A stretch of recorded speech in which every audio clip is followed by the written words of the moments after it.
Okay. Hey, good morning, everybody. Welcome to the June 11th, 2026 episode of Beyond the Pail, WASBO's bi-monthly facilities webinar. I'm Mike Berry, Executive Director for WASBO, and you're probably wondering where the heck Jeremiah Johnson is, or Joe Ledvina.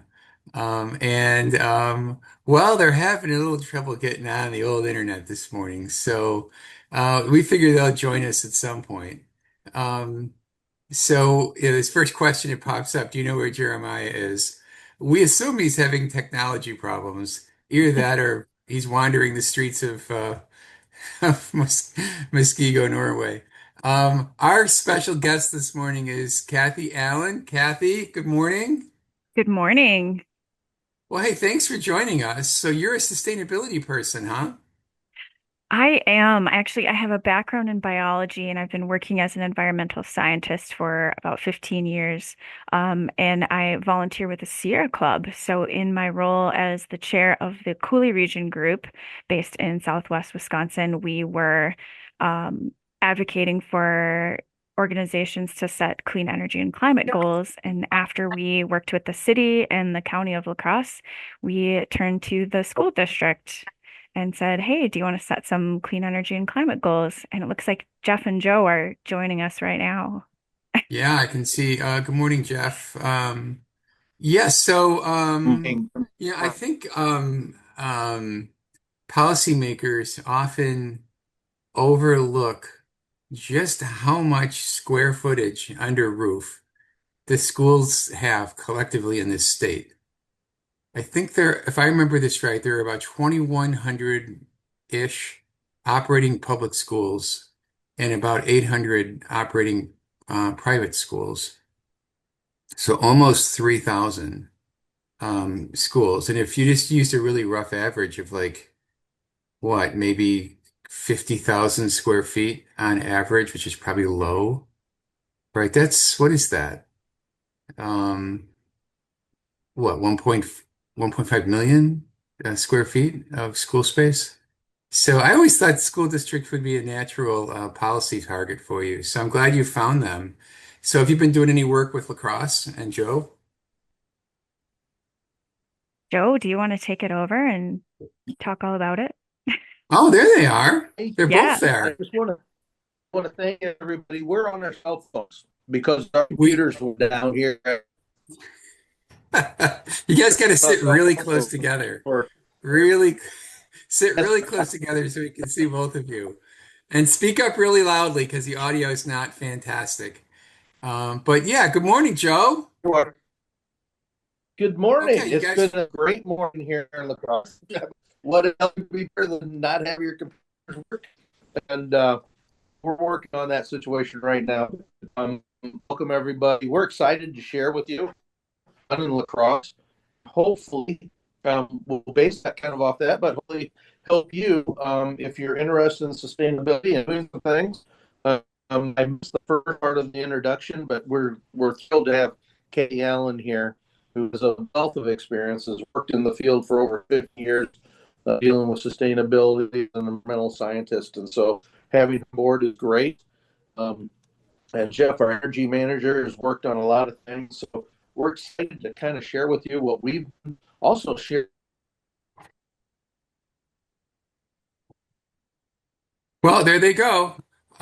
So the technology problems abound here this morning. That's okay. We've got Kathy and we've got a PowerPoint deck. So we're just going to power through this thing. Caitlin, you're controlling the slides, right? Sure am. Okay, well, why don't we go ahead and get started? Um, we can just kind of patch this together. So I think it's cool that La Crosse even has a vision statement on environmental impact. I don't think a lot of districts necessarily do that.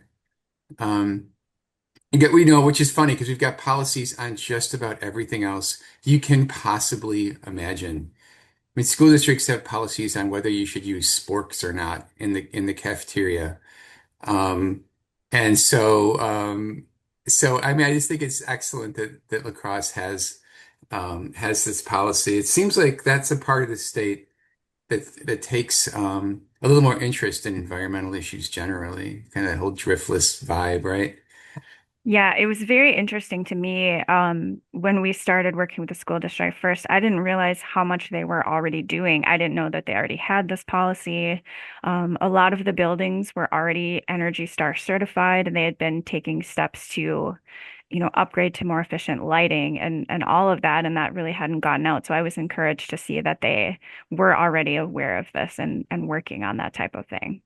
Isn't that great? Yeah. And that's a lot of the credit is that goes to Joe Ledvina and his team at Lacrosse. They've always been really on it.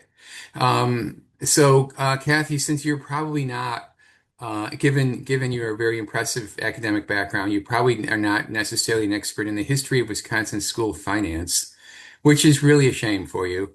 But Oh, let me share a little anecdote. School districts operate under what are called revenue limits, which are a very strict formula that says how much money the school district can have every year, right?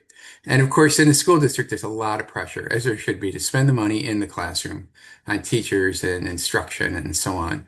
And so finding dollars to fund the operating part of the district, whether it's utilities or whatever, is always a struggle. Um, However, years ago, there was under Wisconsin state law, there was this thing called a revenue limit exception. And it said if you've got a viable energy efficiency project, we will let you fund that outside of any kind of revenue limit on the school district. It gets its own separate little category. And it was basically green lighting all these great projects around the state on, like you said, lighting and like boiler replacements and all sorts of things, solar. And in a sort of short-sighted, spiteful little move by then Governor Walker, he canned that program. He basically banned it for 1,000 years, literally. So the good news is that only 987 years to oh, go before the 1,000 years is up. So we're counting on that. But we used to have a lot more flexibility to do these kinds of programs without, going and bothering the voters and asking them to support a referendum and so on. So they've become harder to do.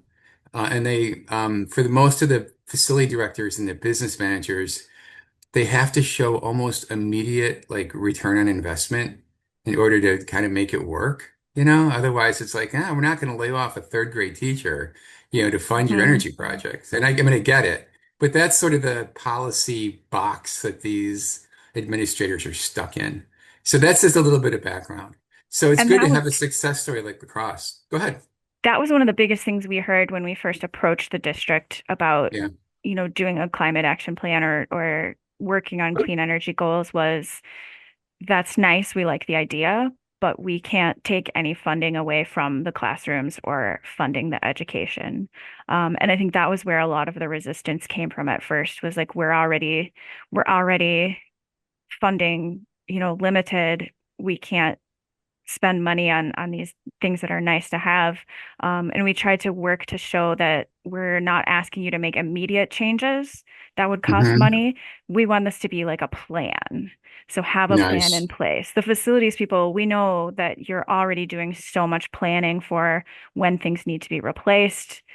So can we just work sustainability into that? We don't need you to replace something up front, but maybe know when you are going to replace something, maybe you can look into a more efficient version. So this is some of I'm not familiar with all of this, but I have seen Joe and Jeff give one or two presentations before. These are some of the places that they got their funding for all of the efficiency things. I know Focus on Energy has been a really big part of it. And there was actually a local group called Solar on Lacrosse Schools that really wanted to see solar panels on our schools. And even though Right. they were told, we can't afford it, we can't afford it. A private donor came forward and said they would match funds if that group was able to raise money. And so it was basically parents and community members raised money to match those to get our first school to have solar panels. And then the district was able to use some of the rebates from that installation and some of the savings from that installation to then expand onto other schools as well. And so I'm not sure if the next, I did look over these slides quick before to see. I'm not sure if the That's pretty next cool. slide. Yeah, it seems like you have to put as much work into the funding solution Mhm. as the energy solution. But one of this is like a quest of mine to get the energy exception reinstated once we get Mm. maybe a more favorable uh, body of lawmakers in Wisconsin state capitol. Because it doesn't just affect the schools. You can see all these different entities that are involved in this area. And I think it's really important for the schools to model good corporate citizenship and to help teach the kids about energy efficiency. And you got to practice what you preach, right? Yep. So, okay, so let's take a look at the next slide. So this just talks about some of the things I mentioned that I had been unaware of that the schools were already working on. So for years they've been constructed and retrofitted to be Energy Star certified, which means they're efficient. It was 2006 when the district hired their full-time energy manager. 2010 Summit Elementary became they kind of incorporated environmental and sustainability into their instruction. And then 2010 is when that first policy was passed to set the minimum for energy use and conservation. And I Mhm. know that Jeff, the energy manager, goes around and does energy audits of classrooms, like late at night after teachers and students have left to see, to find the things that are using energy that they maybe didn't know about. So they take that very seriously. Yeah, I think that um, my statistics are a little old on this, but I think that a typical Wisconsin school building operates at about, I want to say about $2, maybe a little bit over $2 a square foot. We'll call it 250 a square foot.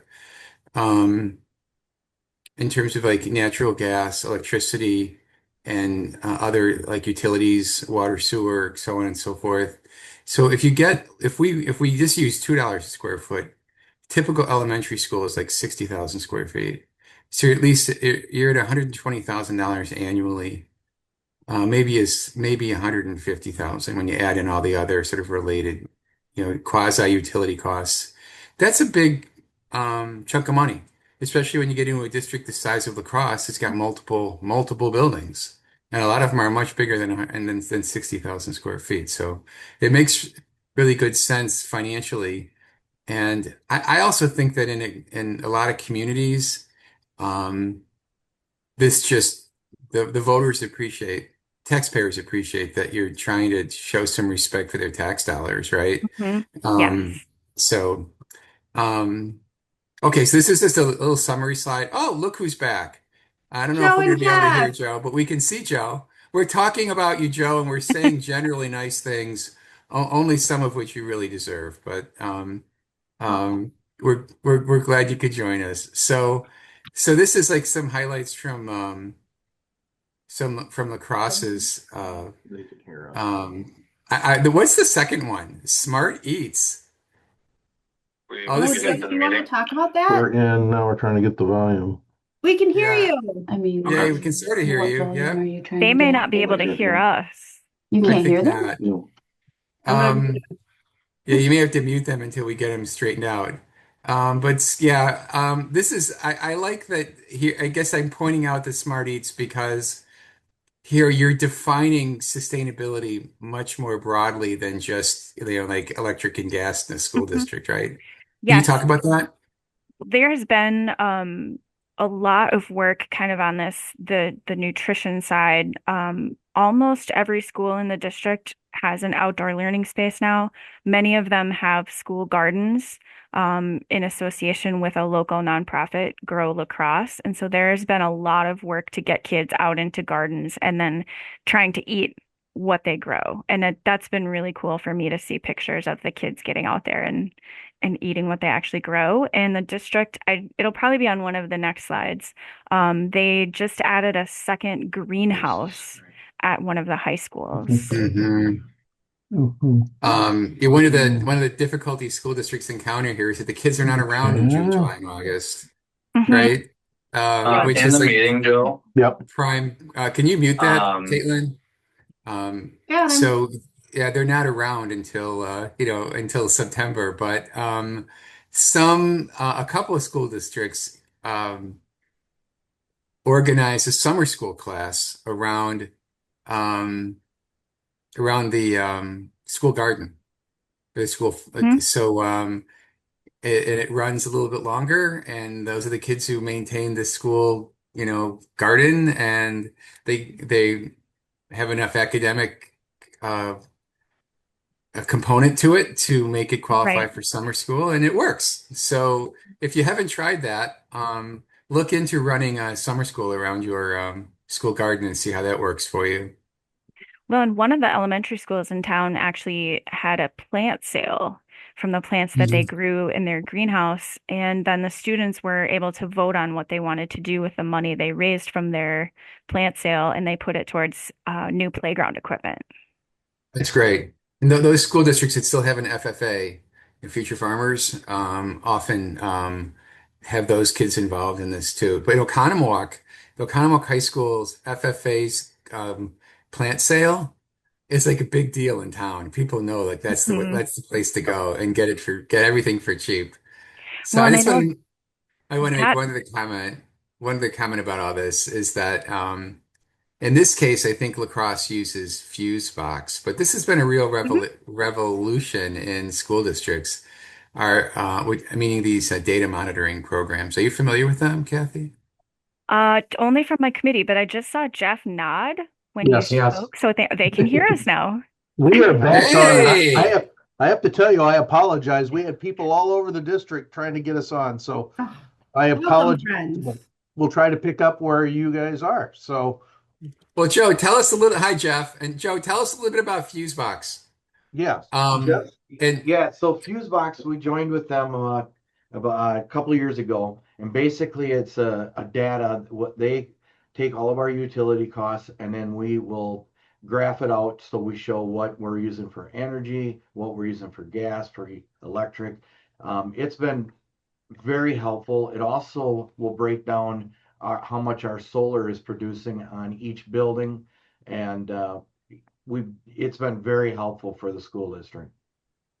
so this is where Mike always gets in trouble Yeah. because Fusebox is one of several similar products that get used in the school districts. Yeah. Yeah. And all of whom will call me and yell at me after today's broadcast to say, why did you only talk about Fusebox?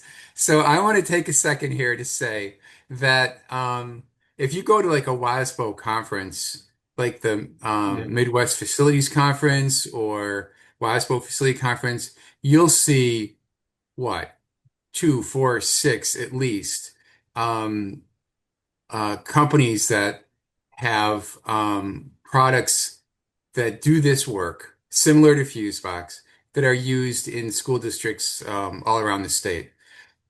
It seems like there's at least a half a dozen that are represented with like multiple school district customers. So we mentioned Fusebox because it is a solution. It is not necessarily the solution. So do your homework. First, the key thing is to get a product, right? Which one you choose is up to you. Yeah. Yeah.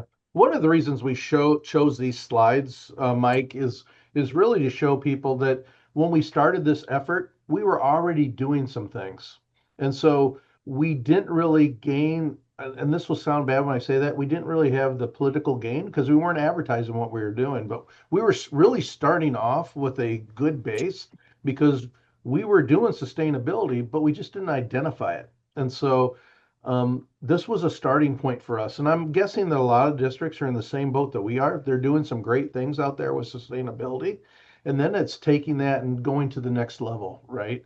Creating a sustainability committee, creating a plan for how are you going to improve over the next several years and creating those goals. And so we just really wanted to show we were doing these things before it started. And so the whole effort came up. Basically, our school board was asking questions. What are we doing in sustainability? Because they're hearing that from their constituents. And so we started the process from there.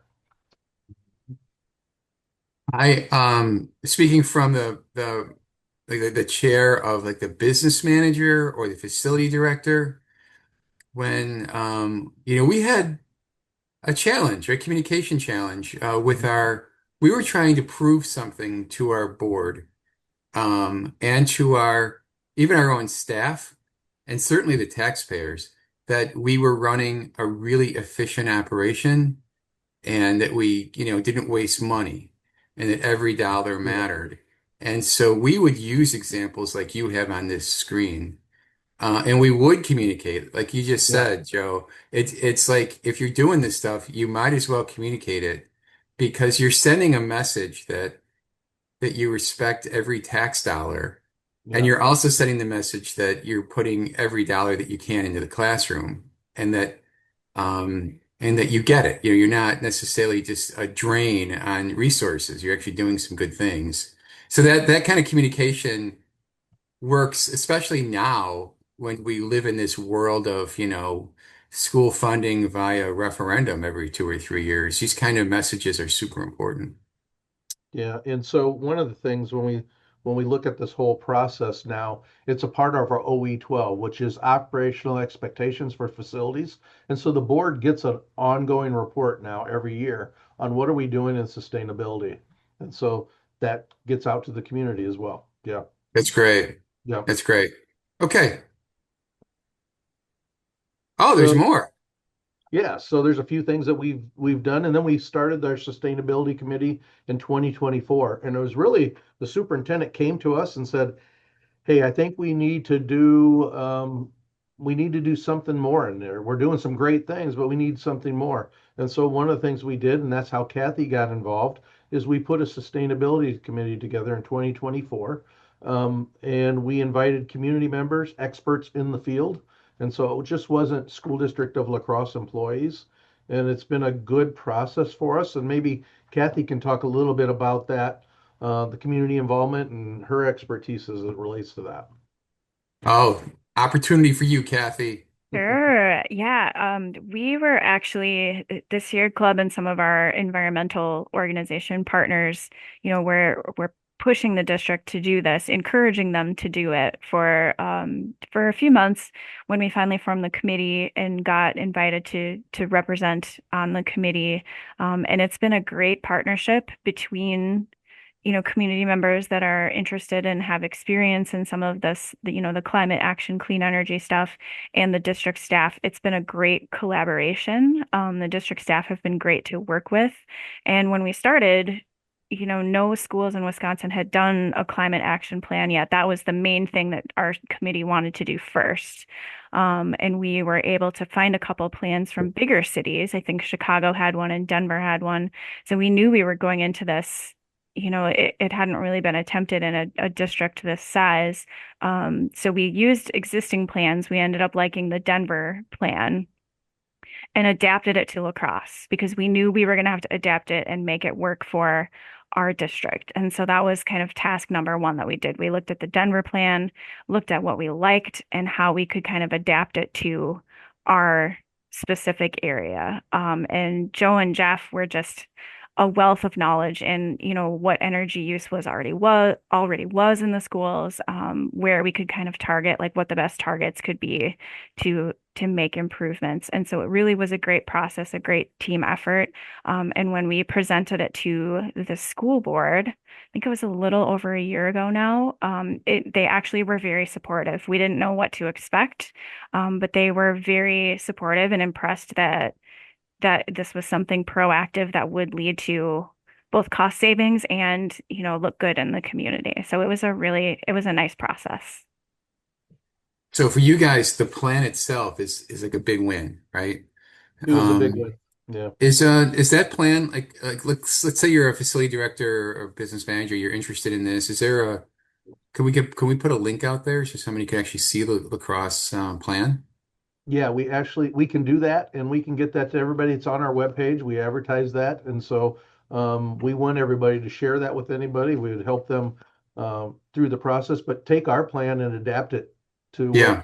what others are doing because that's why it's out there. That's what we want to share All right. Well, we're going to do a live challenge here with Caitlin to see if she can find it on your website and then throw it into the chat here. Yeah. And then people can take it. Okay, interesting. And Now, and we have to get Caitlin to advance the screen while she's doing everything else. So, Okay. Ooh, check this out. so one of the first things that we did is we talked about it. We were the things we were doing right. And I'm going to turn it over to Jeff to talk about this. But then we said we really need to do a greenhouse gas inventory. Now, we had a lot of the data, maybe in different formats, but we thought doing that inventory was critical to give us a baseline as we develop our 2030 goals and our 2050 goals. And I'll turn it over to Jeff to talk about that. sure. So with the greenhouse gas inventory, our purpose was is before we actually started the plan, we really needed a report card. We needed to see where we were, cost where it was at. We didn't have fuse box at the time, but our goal was is to have Anders Olson. We hired him. He came in. We did, as you can see, it's mobile, electricity, and natural gas. We realized that dirty, I would call dirty gas is energy would be using natural gas. So the goal is to use clean energy with electricity. And basically, this gave us a report card. We sat down with the community and we discussed where we wanted to focus on areas as far as our goals that we wanted to put in our plan. And so this is Very just cool.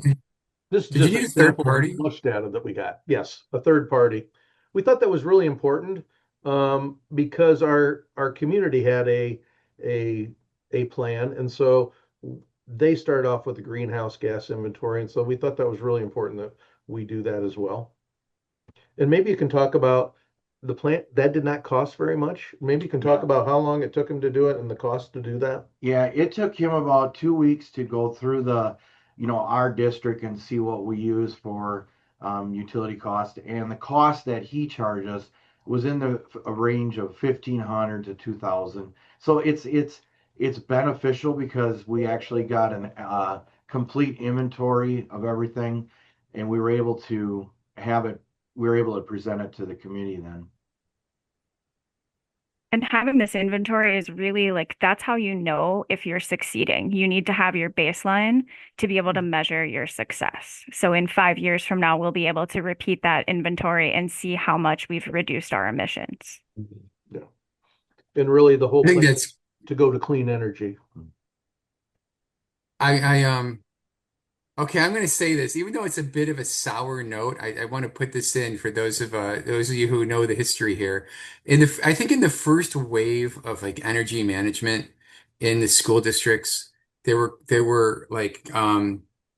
were companies like energy management companies. I think energy education was one of them. Um, and and even some performance contractor type Yeah. entities where there was more than a little BS in what they were selling. And I think they tried to like hype the results. And they had these sort of theoretical savings models that always suggested that they were saving, trillions. And I think a little bit of skepticism, if not cynicism, kind of grew, and in the part of the business managers and maybe some Yeah. board and superintendent types. So I think there's still, it looks like this is a much more mature and honest version of energy management and sustainability. But I think we're all still maybe paying a little price, where people kind of look at us like, yeah, this better be true. Because of and I'm going back here to like the 2005 to 2000, 15 era. So that's just a historical note. No, Mike, you're exactly right because I remember I was here during those years, right? And Yeah. there was a lot of companies who wanted to come in and do that. And actually there was a lot of startup companies who didn't have a lot of experience in that. And so that has changed for sure. And doing what we did, just starting with that assessment Yeah. really gives you that building block. Yeah. Yeah. I just think the industry has matured, which Yes. which is to which is, I guess, understandable, because it kind of just we were at this kind of nascent stage of energy. management and sustainability. So I think it's matured. I think it's more real now, and I think we can, which is why I want the energy exception brought back. Yes. I think we all Yeah. do. So when you look at our plan, and Kathy addressed that we kind of looked at Chicago and Denver plan and based ours off Denver plan, but we adapted it differently, right? And so we came up with four main areas that we felt like where we could do well in sustainability, building and energy, and that's what we're most familiar right in buildings and grounds. But transportation was another area, resource management and quality of life. And so we'll talk about each one of those, kind of walk you through a little bit about what that means for each one of those, but know that in each one of those categories, we develop 2030 goals and then we develop 2050 goals. And so everything we're Okay. doing now is doing that. And so Hey, building and Joe. energy, obviously that's one that we're most familiar with. And so we're looking at, okay, what are ways we can save? And you can go to the next one, Caitlin. Um, um, what are we doing? How are we spending? Where are we doing using our most of our energy? And so how can we adapt to that? And you can go to the next one, Caitlin. I love this. This is good stuff. So one of the areas that we talked about was solar. And so we have in the last few years, we've invested in solar quite a bit. And you can kind of see this here. And it will show you, and this is that clean energy piece. Now, our whole goals aren't just focused on solar when it comes to building as an energy, but that was a place for us to start. And so I'll let Jeff talk about some of those projects, but you can see how many panels at each school. You can see there the reduction and some of the other things we're doing with solar. So one of the That's things, just an it's an elementary school Yeah, yeah, in that yeah. picture. That's great. yeah. One of the things that we learned when we started solar, Hamilton was our first one, and we decided to put a monitor right up in our front entranceway. So not only community members, parents, kids, we do a lot of training. So it shows each day what that solar is doing for us each day, how much it's saving. Then we realized, well, that was a big hit. So every one of these have a monitor now in the front of the schools. Our solar, with the help of Souls Solar on Lacrosse Schools, they turned it over to us last year. They helped us get some grant money, and you'll see when we get closer here, there's some resources we'll talk about. And the last two schools we have on here is State Road and Hogan Elementary, and those schools are one is getting built, one's getting addition, and we're adding on to those. So we're super excited. We're getting real close to having all of our schools have solar on it, and it's exciting to be able to do that. Yeah, the picture in the lower left is a picture of Hamilton Elementary. And what we did is we did an addition at Hamilton. And so when we did that addition, we added solar. And so the addition didn't cost us anything in terms of electric bills down the road. It covers the cost of electrifying that whole portion of the building. So it was a great time to do it because you have a new roof. We don't have a lot of space where you could go on land. And so this is an example of what that looks like. But it's paid for our utility cost as we did that addition. And so we're looking for ways to do those things. I will say this, and because I do want to talk about resources, there are people out there who are willing to help fund these projects. So the Hamilton project, the North Side project, the Southern Bluffs project, and the Summit project, Polytechnic as well, we used no school district dollars. Those were all from grants. They were all from private donations. And when we go to, before we leave today, we had a slide at the beginning and talked about funding sources. We want to go back to that and kind of talk about that a little bit. But there are people out there who are looking to fund some of these things, and they just need to know about it. You have shovel-ready projects that you can do this, and solar is an easy one to do that with. I'm just watching the clock. I think we got about 15 or 20 minutes left. So, Joe, you can control the pacing here. Yeah, so building energy goals, just so you kind of get it, we don't have to go through each one of these, but so we're looking at 75% of total electricity consumption will be sourced from renewables. So that's making that Wow. transition from gas to renewable energies, using heat pumps, doing those types of things. So what it really does is these goals drive us in our capital improvement process.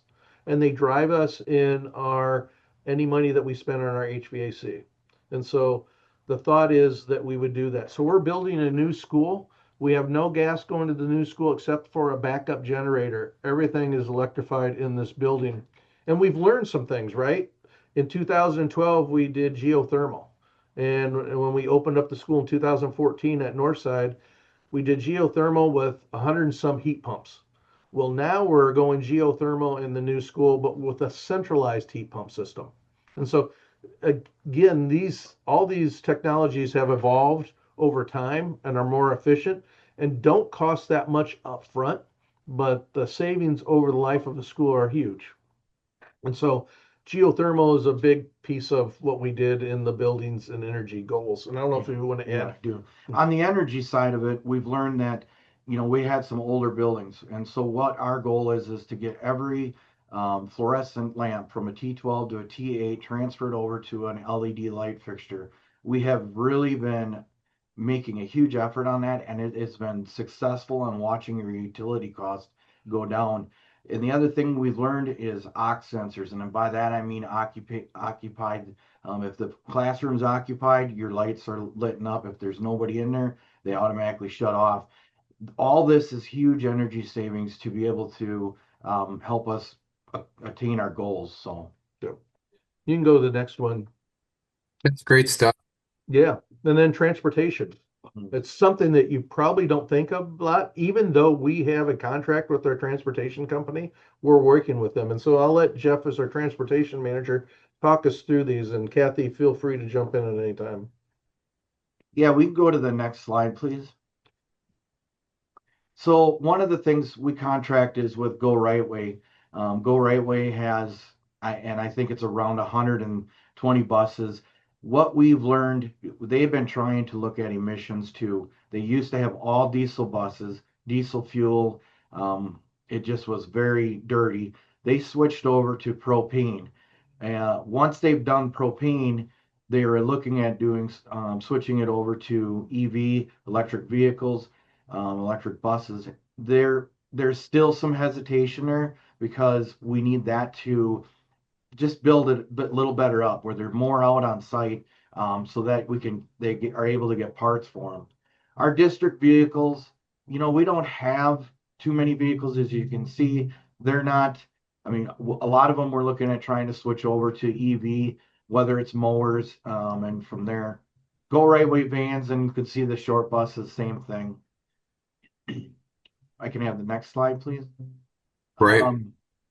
One of the things, and Kathy and our committee, we talked about transportation needs. Our goal is to really have every kid ride a bike, walk, take MTU transportation. That's our municipal transportation in La Crosse. it is it's real hard because we have schools that don't have great parking, and so we'll have a lot of parents come and just sit in the street and leave their car run. And our goal is to get some of that stopped, because we want to be able to have where kids are riding and getting to school on bikes, or walking. The other thing we've done, we have a lot of staff in our schools, and we learned that there is bus stops that are close by to our district, and every school we are looking at doing a spiff, where we would give up a free bus pass to a teacher and say, hey, here's a bus pass, it's on us, just take the bus to come to our school, and just to be able to not be able to have a car there or parking or etc. I know we were talking about safe routes, and Kathy, I don't know if there's anything you want to add in I there. want to add one more thing. One of the things we've been working with the public transportation at the city. And so what they've done is any time there's a night activity for parents to be at, our municipal bus system gives them free rides.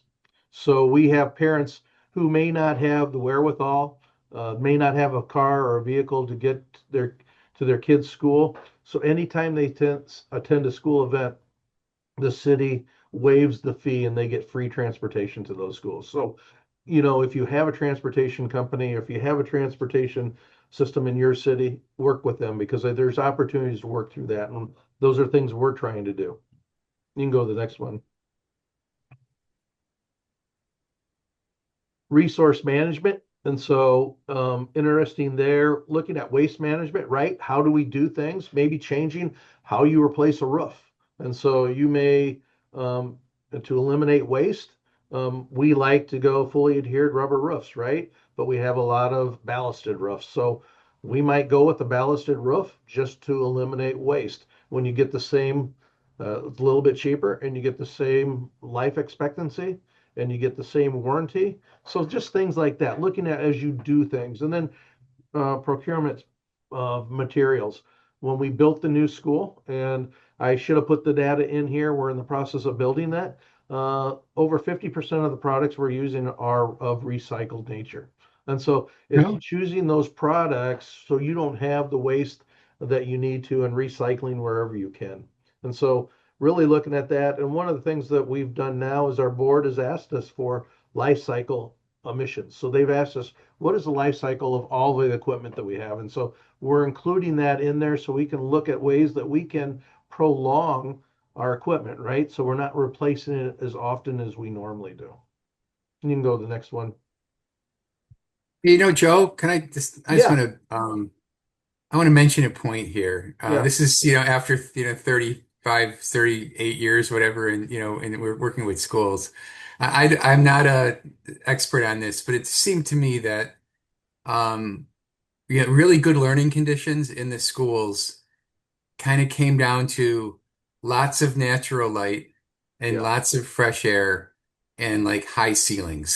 So yeah, there's a little bit of room in the room.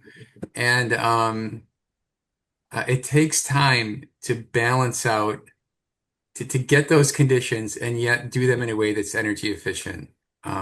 Because they can sometimes be in competition with each other. yes. So, it can't be all one or all the other. You got to really carefully plan those different aspects of building an effective school building. Yeah, that's a really good point because there's a balance in everything we do, right? And so we want Yeah. to be healthy for kids and we want to be energy efficient, but we also know that we have to create a learning environment, right, that's adequate for them to learn in. And so you're right, there's a dedicated balance. Yeah. One of the things I think is our architects have have made the change too. You talk about maturity. A lot of the architects that we deal with at WASBO, for instance, they're in tune with the things that we're talking about. Yeah. Very cool. Okay, the next one. And quality of life is an interesting one, right? So you don't really think of that as being a component, but that's dealing with our learning environment, our teaching sustainability, and engaging the public. And so things that we do help us make those decisions. And so um, what we do is we have the head of our math department, who's a head of science at the secondary level and the elementary level are both on our sustainability committee. And so we're looking at ways we can incorporate sustainability into the education process, whether it's math, English, or whatever the topic may be. And so they're a part of that. And so we do have that system in there. What you're looking at there is a picture of a playground, uh, an environmental friendly playground that we put in at our environmental school on the island. And so that's a picture of that. You can go to the next slide. And so looking at some of the goals, this will kind of give you a better idea of what we're looking at. Um, complete comprehensive building operation health study that includes air quality, presence of hazardous materials, ventilation. We're already doing those things, right? So it's doing those things and sharing them. Looking at custodial effectiveness assessment and develop and implement a green cleaning plan, the products that we use, because they affect everybody that's in the building, looking at those types of things. So those are things. And then we get into a little bit, if you go to the next slide, we'll talk a little bit about curriculum and engagement. And that's what I wanted to focus. So every single one of our schools has an outdoor learning space. And so we're creating those outdoor learning spaces for curriculum purposes. The new elementary and middle school science teachers participate in our climate action plan. All eighth grade students will engage in a career exploration and green career opportunities. Kind of unique, right?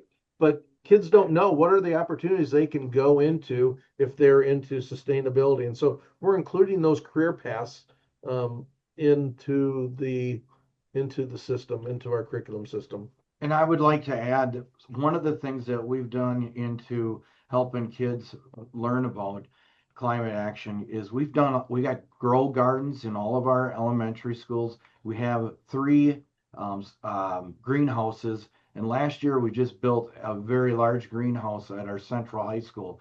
We didn't know how well this would take off. We have abundance of students that are joining into this group and want to see everything grow. And it goes from the greenhouse to we'll serve it in our high school to table, and it's been a huge impact on students that want to learn this. So Hey, Okay. just a comment about outdoor classrooms. This is more of a behavioral thing with teachers. And this all comes from elementary teachers. Had a number of outdoor classrooms in one school district I used to work in when I was younger. And despite the fact that they were really nicely done, they were terribly underutilized.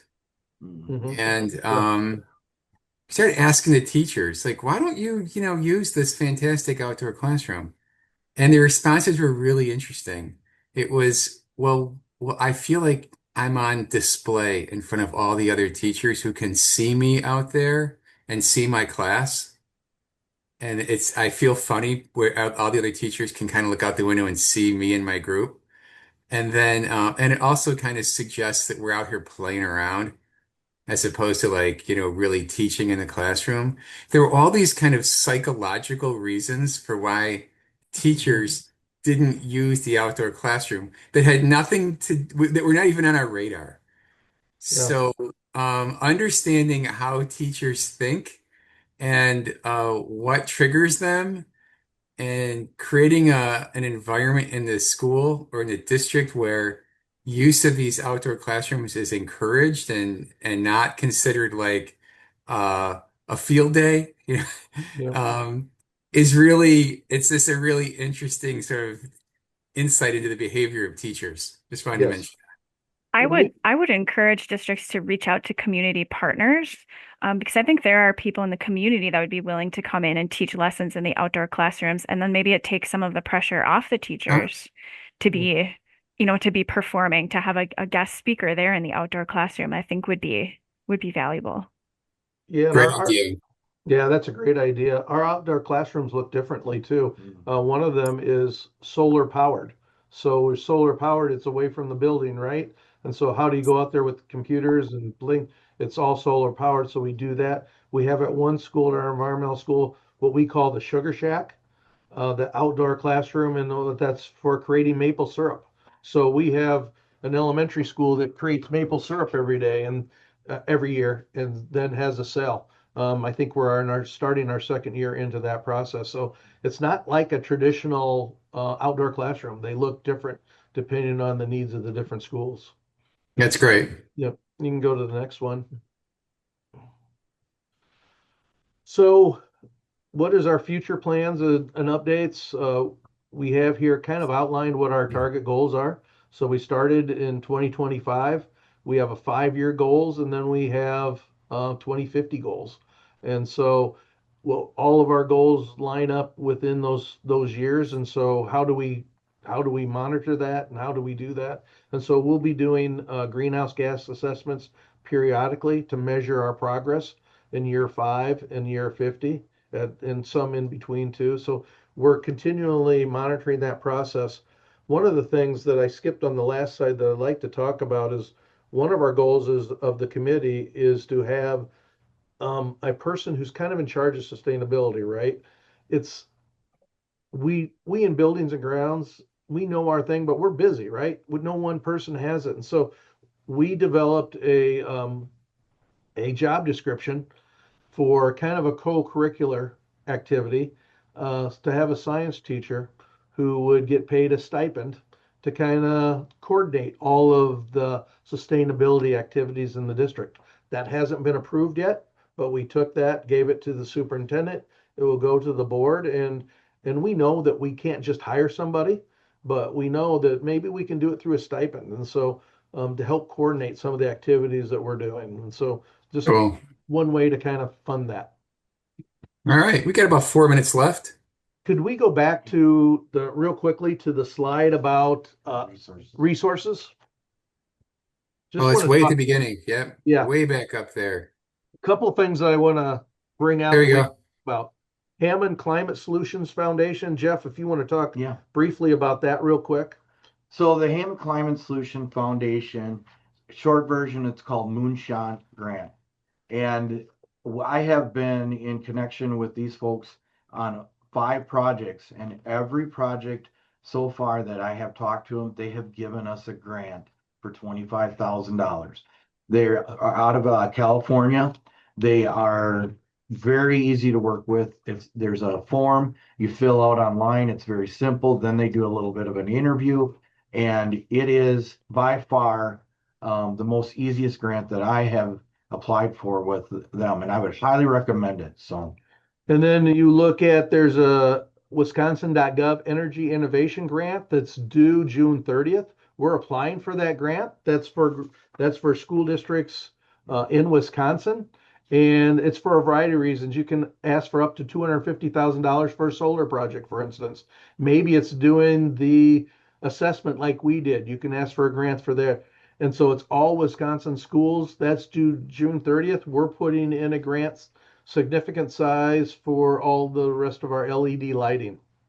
So you still have time to do that. And then there's the Center for Green School Air Quality Fellowship. That grant is due July 10th. And so they'll select 10 people to work, or 50 people to get this grant. It's a fellowship. And what it does is it allows you to get personalized training, resource training, gets you to the National Conference on Green Schools, and then it pays for all of that. It pays for any peer networking that you do, and then it also allows you to do mini grants up to $30,000. And so that's a fellowship that would be free to your school to do. And then the Department of Energy, there's a program out there that's called, I gotta get it, Community Power Accelerator. And so they will fund full projects. And what they are is a warehouse of private industry who will fund those projects. So other foundations out there that will do that. So if you have projects out there for that, you submit, you first have to be registered. We're registered, the school district is. And so you can send a project out there and they will send it to private donors. And those private donors will decide whether they want to invest in your project. And they may be partial, may be full. And so those are some really neat things that are out there that don't cost you anything to apply for. And they're out there. The Department of Energy one is ongoing. So once you register, it's available for you. And I just want to cover You those know, real quickly. well, Joe, I would like to follow up on this because, Wisconsin is a small school district state. Mhm. Right? We got Yep. what is the median school size in Wisconsin, Yeah. school district size in Yeah. Wisconsin is like 825 kids or something. It's district. Yeah. Um, so in a lot of cases, you've got small districts. They don't have a Jeff and a Joe. They've got a, Yeah. a, a Right. working a working head custodian, who frankly is never going to be able to get in touch with, you Yeah. know, so this is a WASBO goal. We did somehow Yeah. connect the lacrosses of Wisconsin with, the butternuts of Yeah. Wisconsin, right? The small districts. And because I feel like the big districts have a leg up on these kinds of Yeah. opportunities, and the little guys just never get there. So maybe that's something we can follow up on at Yeah. WASBO. I would really like to have that conversation with you. I think that would be Um, great. Yeah. all right, kind of share the wealth. I think Yes. we're going to pause there. Okay. I want to say thank you to Caitlin for all your support here and popping things into the chat. And then Kathy, nice to meet you virtually. I hope we can have you back on sometime. And Absolutely. great. And hey, Jeff and Joe, you guys are the best. Always appreciate seeing you. Yeah. And I want to also say Jeremiah's got technology problems today. Yeah. Either that or he's we're gonna have to issue a silver alert for, for Jeremiah. No, Jeremiah's done a fantastic job Yeah. with you, Joe, hosting these Yes, Beyond the he Pale has. webinars. It's the end of the year, so I just want to acknowledge you guys have had a great year doing these, and I really hope that you continue them. I know they're increasingly popular. The audience gets bigger every time, and I'm really proud of you guys for doing this. Thank you. And then It's been fun. lastly, everybody who's been a regular on here, thank you. Congratulations on a great 25, 26. Pretty much everybody's got the kids out of there by now, or maybe today's the last day in a lot of districts, but get them out of there Yes. and shift gears. But And hey, we're congratulations on a great year. Joe, and we I'll do, apologize for our problems. Yeah, yeah, we Joe, you get the apologize. last, Joe, you get the Yeah, we last word. apologize. Thanks for staying with us through all of our technology problems. Thank you. And we hope All right. everybody joins us in August. You get July off from Beyond the Pale. We will have Trish Kilpin from Office of School Safety joining us to talk getting ready for the school year and all your safety planning. Okay. Well, that'll be a good one. Yeah. All right. Hey, you Right. guys, thanks again, Have a and great day, everybody. we'll Thank see you down you. the road.